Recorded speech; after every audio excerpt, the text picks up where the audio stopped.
They built the careers, they built the bank accounts, and they're thinking that this is going to equal freedom, but they don't feel free inside. The gap there is a dysregulated nervous system causing all these symptoms, so that we reach the top of the hill, but we're not able to enjoy it. You're listening to Advised with Rick Lucchini. So I'm really excited for this one. It's a little bit different than what we usually do around tax planning and things like that. We've got a guy here, Mitch Webb, who's a somatic health coach. And something that he said really hit hard for me. And I think you guys are really going to appreciate this, that wealth means nothing without health. And that's where we're going to go today, is being healthy. You're working hard, you're saving for retirement. You might already be there, but do you actually know how to enjoy it? And maybe more importantly, how to make it last a long time. So let's just start there, Mitch. Yeah, man, Rick, I appreciate you having me on. I love the topic. I'm someone that worked in the corporate world early on, and I left because my health was suffering. And, what that looked like for me in the beginning was just understanding what it takes to be human. And, in today's society, we really lose touch with that. We're burning the candle at both ends. We're resting when we die. We're eating on the go. We're spending time in artificial environments. We're not being authentic to ourselves, and we wonder why we have these symptoms that are chronic symptoms. Our clients show up with things like anxiety, gut issues, sleep issues, autoimmune, and so when we talk about wealth, health is our wealth. Well, you can do all the right things. I see this with a lot of my clients. They built the careers, they built the bank accounts, and they're thinking that this is going to equal freedom, but they don't feel free inside. And that's where I come in, because the gap there is a dysregulated nervous system causing all these symptoms, so that we reach the top of the hill, but we're not able to enjoy it. And so that's where I come in to teach people to reconnect with their bodies, to eat in a way that supports their health, to bring the humanness back into life. And a big piece of that is learning to regulate our nervous system. And that's just not something we get when we're young. And it's basic stuff. It's pay attention to your body, rest when you need to, eat appropriate foods. But these are things that just are so easy to miss in a life when we're just constantly on the go and constantly driven to achieve more. I heard a couple things there I want to ask about. One is, I'm very curious. I assume, maybe I shouldn't, but the people that are coming to you maybe recognize something's off and they're seeking help. But what about all the people out there that aren't? I've been doing this for so long, I don't know that this isn't normal. I don't know that I'm feeling bad. I've just always feel this way. That's a good question, because this journey, it really starts with awareness. And so much of us, we get really good at suppressing this stuff, at avoiding it, at pushing it down, thinking it's not a big problem. And it starts in a whisper. It starts with, I can't go to sleep at nighttime. I need something to help me calm down. I can't turn it off. I'm waking up at 2 or 3 o'clock in the morning, and I don't understand why.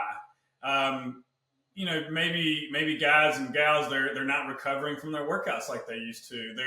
They're snapping at their loved ones. They're not able to handle stress. And in today's society, stress is coming from all angles, and if we can't process that, that's showing lower capacity. And so these leakages of our energy, our performance, it starts really small and they continue to add up. And the more we ignore it, the body, like I said, it starts with a whisper and it'll become a scream eventually. And, those of us that end up in this work, we hear the calling. That's why I put free content online that, this is what dysregulated nervous system looks like. This is what burnout and stress and gut issues, all these things that we call normal, may be what's impacting your performance. And so it's education and it's observation and it's taking really small steps towards that when we can become aware of it. This is primarily usually a finance podcast, and often it's like pre and just after retirement. So let's talk to those people a little bit, because I've got a couple people in my mind. I won't mention their names, but a few of my clients, maybe more than a few, work very stressful jobs and high paced jobs. They're high achieving people, and their schedules all demanded by other things and outside forces. They're pulled in every different direction, and they're getting close to and looking at retirement. How does someone like that transition from this stressful, high paced, always getting pulled in different directions to now actually having freedom of their time and schedule? Yeah, so we got someone that's been go go go for a really long time, and they've likely built a lot of success, and it's time to enjoy that, but maybe they're not able to. So in that case, it really comes again. It's awareness, but it's education. It's learning the biology of stress, meaning how our physiology works, how our nervous system works, and how dysregulation can come in. And it's really dysregulation just means that we're stuck. So I'm stuck in overactive overdrive of the sympathetic nervous system. So I have things like anxiety. I'm overthinking. Maybe I'm having gut issues. Things are moving really quickly. There's autoimmune that's flaring up, or maybe I feel nothing. I feel shut down. I feel burnt out. I'm tired. I'm waking up in the morning and I slept 7 or 8 hours, but I'm still tired. I need coffee to wake up in the morning. I need alcohol to calm down. And so if the listener that's experiencing that, it's like, what do I do? Well, we start with the low hanging fruit. There's so many. The way I look at health is it's multifaceted, and a big problem that we have in the health industry is nobody's really talking to each other. If you got something going on, so you're waking up to the fact that maybe your health is not that great, you're not able to enjoy the wealth that you built. Well, then if you have a problem, everybody in the health community has a solution for you. They want to sell you the perfect diet, the perfect food, the supplements, the peptides, the hormones, and really that's a lot of distraction and a lot of noise. And it's really about building the capacity to be able to listen to your own body, because your nervous system is the guide, right? And so when I'm talking to a client, we get really clear on what's going on, right? What are the symptoms and sensations and things that we're experiencing that are letting us know that something just doesn't sound off. Where are we trying to go, and what's a better life look like? What would it look like to have? What would you do? And so from there, I think it's such an individual thing. It's why it's kind of hard to answer the question, because it comes down to the individual and really what is the low hanging fruit for them. Maybe the client needs to learn how to eat good meals that are going to support good energy and lowering inflammation and supporting a clear mind, as opposed to eating things that are on the go, that are fast food and processed foods, eating late at night. Maybe another person needs to learn to sit with themselves a little bit more and really be here in this environment. That's what we call orienting. That's a nervous system practice that's really about being here now. A lot of times when we come to this work, we're either trying to not project something from the past onto the future. We're trying to control the worst possible outcome, and so we're catastrophizing, we're overthinking, we're in our head. And this work is about dropping into our body so that we can listen to the impulses that naturally guide our choices throughout the day. And when we have trauma, when we have chronic stress, we just forget how to listen, and so we're kind of running on autopilot and using these different things to prop us up. But when all those things go away and it's just you, we feel like crap, and we're not able to enjoy that freedom that we expected to experience with the things that we've built. If for the high achieving people that you work with, and the goal oriented person that was always striving for success and likely in other people's eyes have reached it, but is constantly moving the goalpost for themselves. I think I'm that way.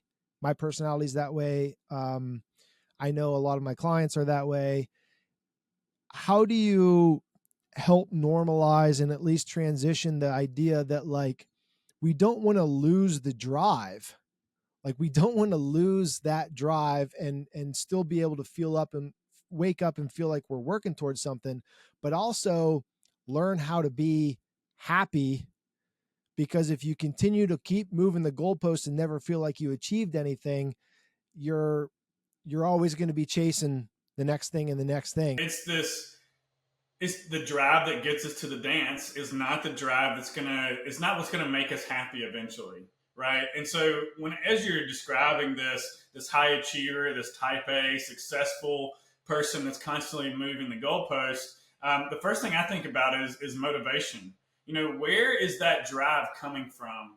And it usually starts early on, and we learn that we receive love from effort, from performance, from achieving. Because if that makes us have value. Other people give us love, give us time and attention, see us as important if we're the provider. And so that comes from an early wound that says you're not good enough unless you do X, Y, and Z. And so I don't think that it's bad to be motivated to achieve and to support your family and have these things that ultimately make us happy. It's really about the motivation that's behind that. Because if I'm constantly saying that I'm not good enough, that I'm never gonna hit this peak or this illusion that I've created, well then that's like constantly whipping myself, and that feeling of enough, that's the wound that we need to heal. That's what we want to move towards, that not using that as fuel. We want to look at our own values and see what is it that we want that makes us happy, and we want to motivate ourselves through choice, not through force. And so what that looks like is just getting real clear on our values, on our goals, and see where are we judging ourselves, where are we beating ourselves up, and how can we start to meet those parts of ourselves that learned early on that we're not good enough unless we achieve, and show ourselves that unconditional love. That's what we're really looking for.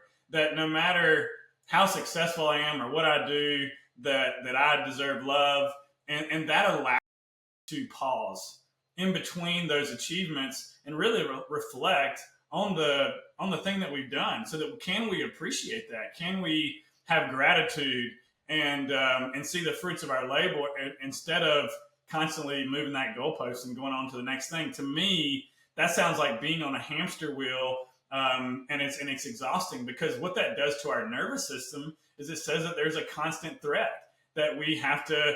And what we're doing there too, we're motivating ourselves through fear. If I stop here or if I do less, I'm not good enough. And so if we really slow that down, we're motivating ourselves through shame and fear. And the real switch there is to see that we have a choice, and that we can do the things that we want, and we can do it in a way that supports our body and the rest that we need, instead of burning the candle at both ends. The wealth without health just hit hard when I read that from you this past year specifically, but year or so. I've had some personal things, some client things, all basically centered around people that had their shit together. Like they had it the way we would want it if you envision your future, your retirement, and health dropped the bomb on all those plans at a reasonably early age. And so now some of that wasn't avoidable in some cases, and some of it was. And I think I just want to drive home and have you touch on the idea of someone that is planning for or getting ready to retire, how absolutely important it is to focus as much on their health and the things that you're talking about as much as they are their portfolio, their tax plan, and all this other stuff. So, the picture that comes to my mind is a duck that's swimming on the top of the water. And this could be the person that's gotten to the end of their career and it's time to enjoy the fruits of their labor. And on the outside, everything looks calm, everything looks perfect. But under the surface, those ducks' legs are moving 1,000,000 miles an hour, right? That's because there's this dysregulation, this sympathetic charge that looks like anxiety, that looks like all these symptoms that we're talking about.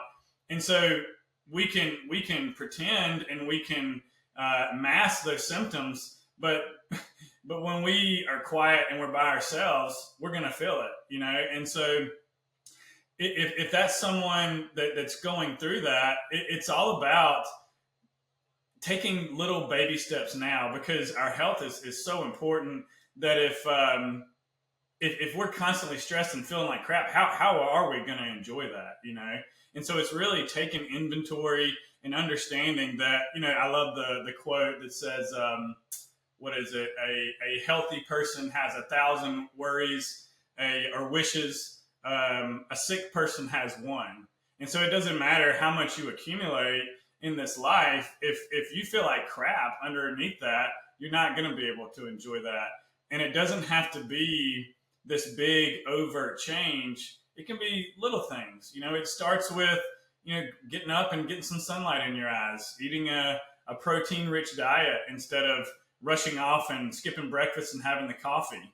It's maybe it's having that food before you have your coffee, so you're not getting a big cortisol and adrenaline spike. It's listening to your body when it's time to rest, and resting without shaming ourselves and telling ourselves that we're worthless because we've tied performance to our worth in life, right? So if those, just like you said, in the context of someone that looks like they're perfect on the outside, but dying on the inside, that's not someone that's going to be able to enjoy these things. And so it's really it's pay now or pay later, because the body is going to slow us down if we don't slow ourselves down. Love that. And it's a perfect tie-in to what we're normally talking about with taxes, which is pay now or pay later. The bill's going to come. Do you want to do something about it now and be in control, or do you want to let it control you later? And I think that's really powerful. Something that I want to touch on too, that I've been paying a lot more attention to, my wife and I, for ourselves and our kids, especially recently, and I've noticed a difference, is how nutrition ties into all of this. Can you touch on that a little bit? How big of a factor? I think a lot of people underestimate how big of a factor what you put into your body, how much it matters and what it does to us, for the good or for the bad. Can you just touch on nutrition a little bit, and in that context of that person that is otherwise successful, but maybe just doesn't feel, maybe they're blaming on their age. I think that's something to bring up too. Like, a lot of people are blaming on their age. I'm older, so they just assume I feel like shit because I'm 50 or now I'm 60. But a lot of it's maybe just because of the way you're living, and you could have more energy, you could feel better. And I think nutrition has a lot to do with that. If you're doing really good with nutrition, it's not that, how do I say this? It's like not that big of a deal. But if your nutrition is off, it is a massive deal, right? So you got to put gas in the tank, and really the type of fuel that you're burning matters. You want quality over quantity, and man, in today's society of quick fixes, food availability on every corner, hyper palatable foods that make us eat over and continue to eating. You can't have just one chip thing. Eating this garbage fake food, it really adds up. And to eat healthy in today's society, everything out there is trying to poison you. It's really hard to avoid poor food choices. When it comes to fast food, processed food, you got bad oils, and stuff sprayed with all types of chemicals. And so if we're not eating healthy, it's going to make a huge impact. And just making those small changes and learning how to eat can make a big impact. Inflammation is at the root cause of all disease, and if you're eating a crappy diet, you're really just throwing gas on the fire. And so the first thing that we want to do is really switch our how we think about food, looking at it as fuel. I mean, food should definitely be enjoyable, and really you can have the best of both worlds when you learn how to eat, whole foods, which means like we were talking about before, animals that you can hunt or kill. Meat, eggs, those kind of things, vegetables, potatoes, some grains and things like that are good too. And that's just, it's like you're really taking the whole inflammation issue out of the equation, and now you're at a level playing field. But most of us don't do that, and we're already in the negative. We're already fighting an uphill battle when we choose poor food choices, and that's one of the low hanging fruit that we can correct literally in a couple of weeks, a month, if not right away, just by making a different choice. What I've noticed in my journey and my wife and I's journey is the other thing that is working against you is not just the availability and the ease of all the bad foods, but good food is expensive.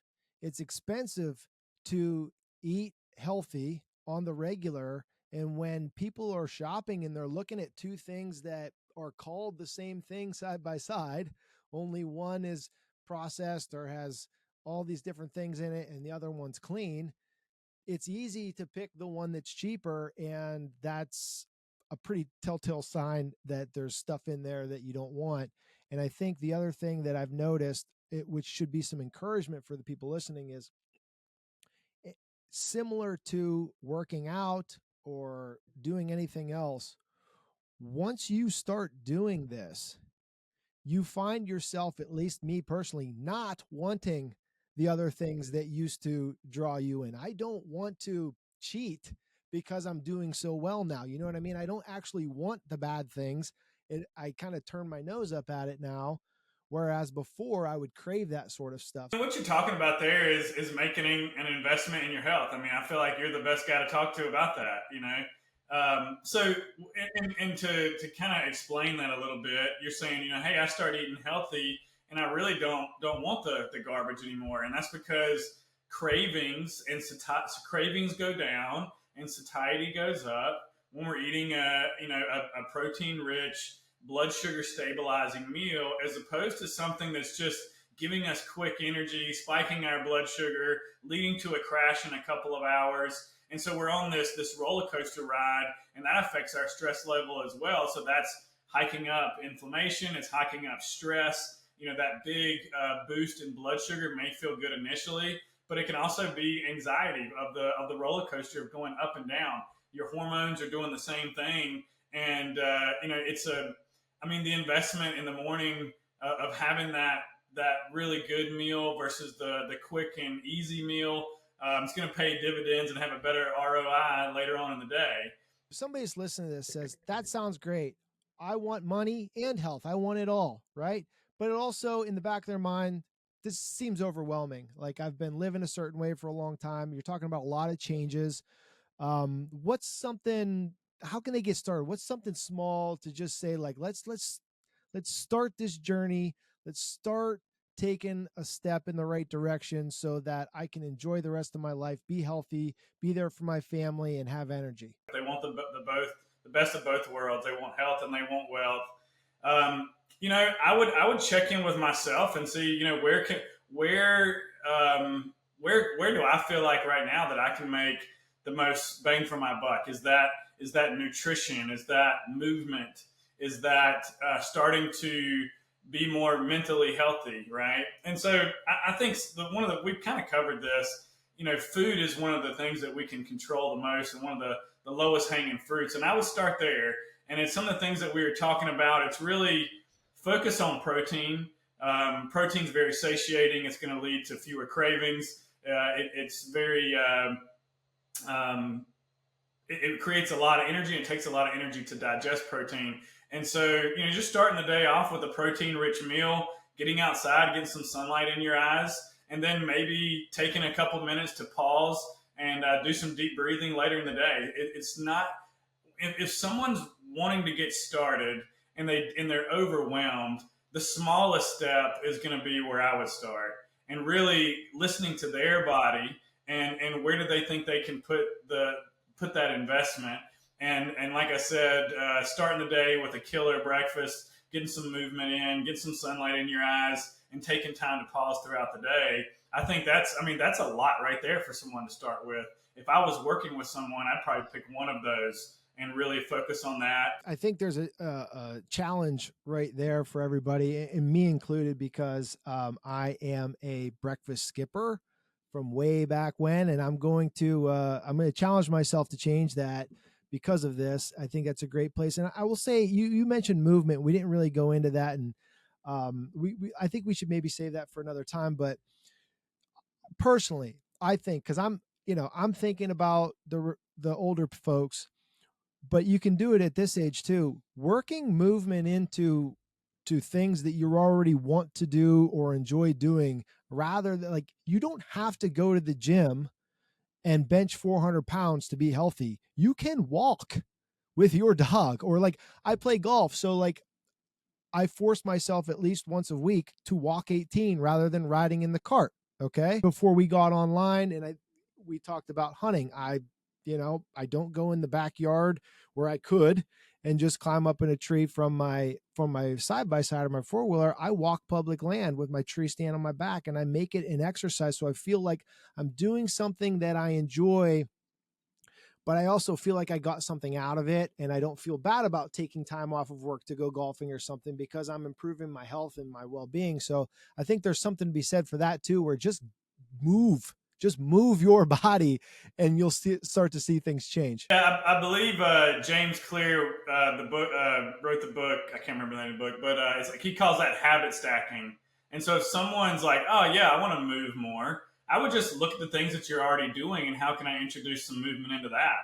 And some low hanging fruit there is parking further away, taking the stairs, taking the dog for a walk instead of shimmying him out the back porch. But when you start to do these things, your brain gets active in this. Your reticular activating system, it looks for patterns. It looks for things that are successful. And so when we see the benefits from that investment in time and doing more movement, then our brain's going to get involved and want to do more of that. And that's how this journey works. You do one thing, you see how that affects you.